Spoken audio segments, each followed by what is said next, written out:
தனுசு ராசி அன்பு சொந்தங்களுக்கு வணக்கங்க. எல்லாரும் எப்படி இருக்கீங்க? வாழ்க்கையில் என்னதான் கஷ்ட காலம் நம்மளை துரத்துனாலும் சரி, அதாவது எத்தனை சோதனைகள் வந்தாலும் சரி, தன்மானத்தை விட்டு கொடுக்காதவங்க தான் தனுசு ராசி. எனக்கு நேரம் காலம் சரியில்லை, ஸோ அவன் காலில் எல்லாம் போய் இவன் கையில் விழலாமா, அவன் காலில் விழலாமா, இதுக்கெல்லாம் இடமே கிடையாதுங்க. தலையே போனால் போயிட்டு போகுது, நான் ஏன் அவன்கிட்ட தலை வணங்கணும், இதுதான் தனுசு ராசி. அது மட்டும் இல்லை, நம்ம வெல்றதும் எதுக்கு, எழறதும் எழுந்திருப்போம் அப்படின்னு நம்புவாங்க. யார் தயவும் தேவையே இல்லை, சொந்த காலில் நின்று உழைச்சி சாதிக்க முடியும்னு சொல்கிற தன்மான சிங்கங்கள் தாங்க தனுசு ராசி.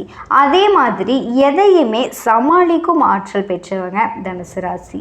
நல்லா இருக்கு கேட்கறதுக்கு, நீ சொல்றதெல்லாம் எங்களுக்கு பொருத்தமாகும் தான், ஆனால் ஒரு விஷயம் எங்களால் இப்போ வரைக்குமே ஒரு நாள் கூட சந்தோஷமாகவே இருக்க முடியல அப்படின்னு ரொம்ப தான் கஷ்டப்பட்டுட்டு இருக்கோம். எங்கள் சொந்த காலில் தான் நிற்கிறோம், நிறைய பேர்த்துக்கு உதவி செய்கிறோம், ஆனாலும் எங்களால் சந்தோஷமாக இருக்க முடியல அப்படின்னு பல பேர் வாழ்ந்துட்டு இருக்காங்க. இருந்தாலும் எங்களால் நிம்மதியாக இருக்க முடியலையே. ஏன்னா நீங்கள் தலைவர்கள். ஒரு குடும்பத்தை எடுத்துட்டாலும் சரி, தனுசு ராசி சிறு பிள்ளையாக இருந்தாலும் சரி, அந்த குடும்பத்தோட ஒட்டுமொத்த பொறுப்பும் இவங்க தலையில் தான் இருக்கும். அதே போல் நட்பு வட்டம், அந்த நட்பு கூட்டத்துக்கே இவங்க தான் தலைமை தாங்குவாங்க. அதே போல் நல்லது கெட்டதுக்கு இவங்க போய் நிற்பாங்க. சொந்த பந்தங்களாக அவங்க நல்லது கெட்டதுக்கும் இவங்க போய் தலைமை தாங்குவாங்க. ஸோ இப்படி நம்மளை சுற்றி இருக்க எல்லாருக்கும் நல்லது கெட்டதுக்கு போய் நிற்பாங்க. ஆனால் தன்னோட கட்டத்துக்கு, தன்னோட கஷ்டத்துக்கு யார்கிட்டையும் போய் நிற்க மாட்டாங்க. அதே போல் இவங்களுக்கு ஒரு கஷ்டம்னா மற்றவங்க என்ன தெரியுமா சொல்லுவாங்க, இவங்களுக்கு போய் கஷ்டமா, நம்புற மாதிரியே இருக்குது, ஆஹோ ஓஹோன்னு பேசுவாங்க. சும்மாவே நம்மக்கிட்ட இவங்க ஊருப்பட்ட கடன் வாங்கி வச்சிருக்காங்க, கஷ்டம் இருக்கோ. ஆனால் இவங்க நம்மளை பல கோடிக்கு அதிபதி, அவங்களுக்கு கஷ்டம் இருக்குன்னா நீ சும்மா சொல்லாத, அவங்க என்னன்னா சொத்து வாங்கி வச்சுருப்பாங்க, அதனால் கொஞ்சம் கடன் வந்திருக்கும், அது பாரு இன்னும் ஒரு மாதத்தில் அடைச்சிருவாங்க, இப்படி தான் பேசுவாங்க.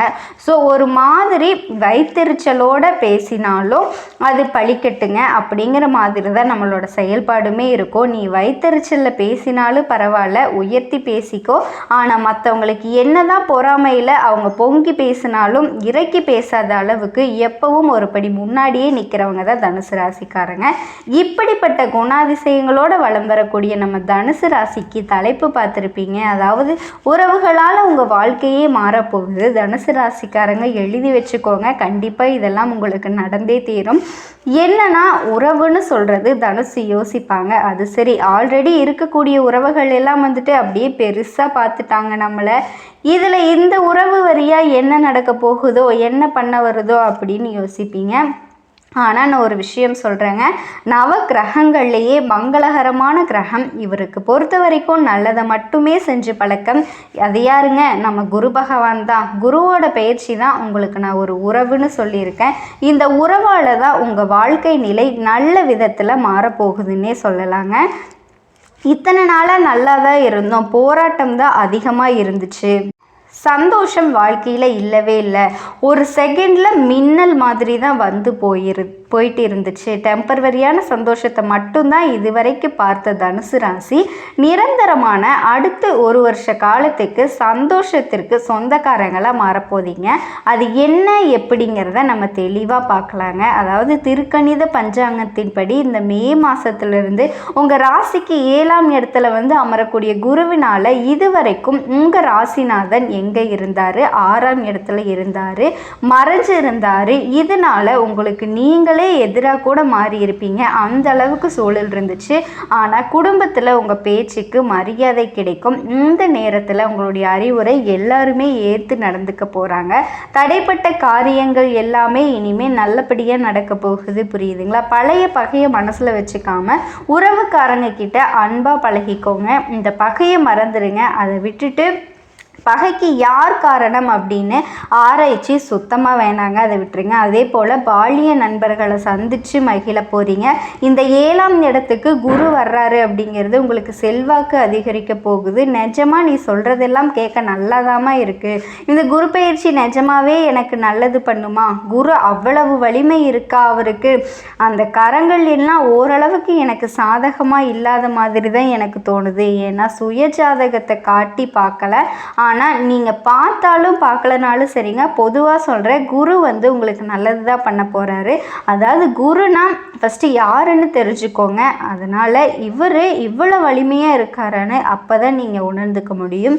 ஆதி பரம்பொருளாகிய இறைவன் வந்து தன் சக்தியை வந்து பிரம்மா, விஷ்ணு, ருத்ரன்னு 3 அம்சமாக படைச்சாங்க. பிரம்மதேவருடைய படைப்பு தொழிலுக்கு தனக்கு உதவி புரிய பிரம்மதேவருடைய படைப்பு தொழிலுக்கு தனக்கு உதவி புரிய சப்த ரிஷிகளை உருவாக்கினார். அந்த 7 ரிஷிகள் மூலம் மனித குலத்தையும் உருவாக்கினார், அசுர குலத்தையும் உருவாக்கினார். அந்த 7 ரிஷிகளில் முனிவர் இருக்கார் இல்லையா, அவருடைய மகம்தான் அந்த பிரகஸ்திபதினு சொல்லக்கூடிய வியாழ பகவான். ஜோதிட சாஸ்திரத்தில் முழு சுபகிரகம்னு பெயரெடுத்து பெருமைக்கு உரியவர் பிரகஸ்திபதினு அழைக்கப்படக்கூடியவர். இவர் தேவர்களுக்கு எல்லாமே தலைவன். இவர் ஒருத்தர் நமக்கு வந்து சாதகமாக இருந்துட்டா நம்முடைய வாழ்க்கையில் 2 முக்கியமான விஷயத்துக்கு இவர் தான் காரணகர்த்தா. அதாவது தனம்னு சொல்லக்கூடிய பணம், 2வது புத்திர சப்தம்னு சொல்லக்கூடிய குழந்தை செல்வம். இந்த 2ஐயுமே கொடுக்கக்கூடியவர் இந்த குரு பகவான் தான். ஸோ இவரால் இது 2 மட்டுமே குடிக்க முடியுமானா கிடையாதுங்க. சர்வ வல்லமை பெற்ற கிரகம் குரு. குருவை பொறுத்த வரைக்கும் ஞானம் கூர்ந்த மதிநுட்பம், மந்திர யோகம், நிதித்துறை, நீதித்துறை, வங்கி, கல்வி, வேத உபதேசம் இவை எல்லாமே குருதேவருடைய அதிகாரத்துக்கு உட்பட்டவைகள் தான். குருவுடைய அருள் இருந்தால் இந்த துறைகளில் கூட நீங்கள் பிரகாசிக்க முடியும். ஆனால் இது மட்டும் இல்லைங்க, திருமணங்கிறது நம்முடைய வாழ்க்கையில் எந்த அளவுக்கு முக்கியமானது, அதே மாதிரி திருமண அளவுக்கு திருமணத்துக்கே முக்கியமான கிரகம்னு பார்த்தா அந்த குரு பகவான் தான். இப்போ என்கிட்ட ஒருத்தர் வந்து ஜாதகத்தை எடுத்துகிட்டு வராரு, திருமணமே நடக்க மாட்டேங்குது, என்னதான் பொண்ணு பார்த்தாலும் மாப்பிள்ளை சரியாக அமையலை, வரனே அமையலை, அப்படியே வந்துட்டு வரன் அமைச்சு கல்யாணம் பண்ணுறதுக்கு ரெடி பண்ணாலும் சரி தடைப்பட்டு நிற்குதுன்னு சொல்கிற வாக்கு. அவருடைய ஜாதகத்தில் குருவை தான் நாங்கள் ஃபஸ்ட்டு பார்ப்போம். அவர் எங்கே இருக்காருன்னா, அவருடைய பார்வை எங்கெங்கே விழுதுன்னா இதை பொறுத்து உங்களுக்கு திருமணம் நடக்குமா நடக்காதா, எப்போ நடக்கும், இதுக்கு ஏதாவது பரிகாரம் பண்ணால் சரியாகுமான்னு நாங்கள் கணிச்சு சொல்லுவோம்.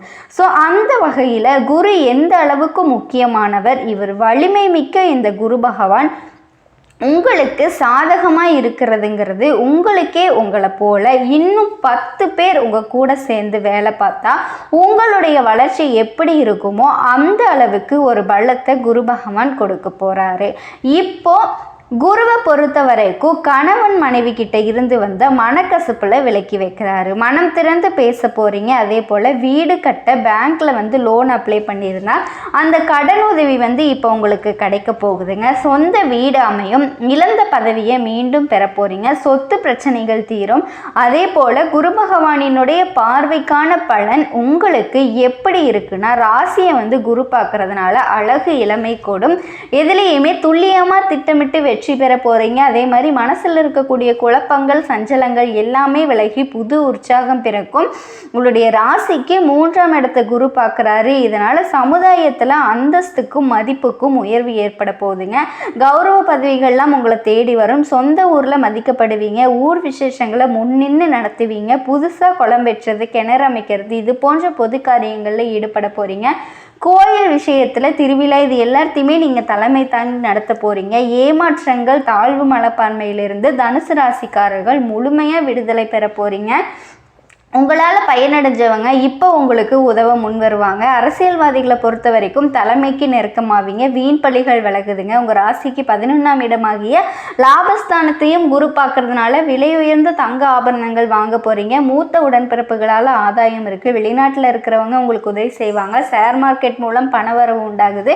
அடுத்தது குரு பகவானினுடைய நட்சத்திர சஞ்சாரம் உங்களுடைய ராசிக்கு பூர்வ புண்ணியாதிபதியுமான விரையாதிபதியுமான செவ்வாய் நட்சத்திரத்தில் இணையறதுனால குரு பகவான் பயணம் செய்யறதுனால பிள்ளைகளால் சந்தோஷம் இருக்குங்க. மகளுக்கோ மகனுக்கோ திருமணம் கைக்கூடி வரும். குடும்பத்தில் நல்லது நடக்கும். பூர்வீக சொத்துக்களை வாங்குவீங்க.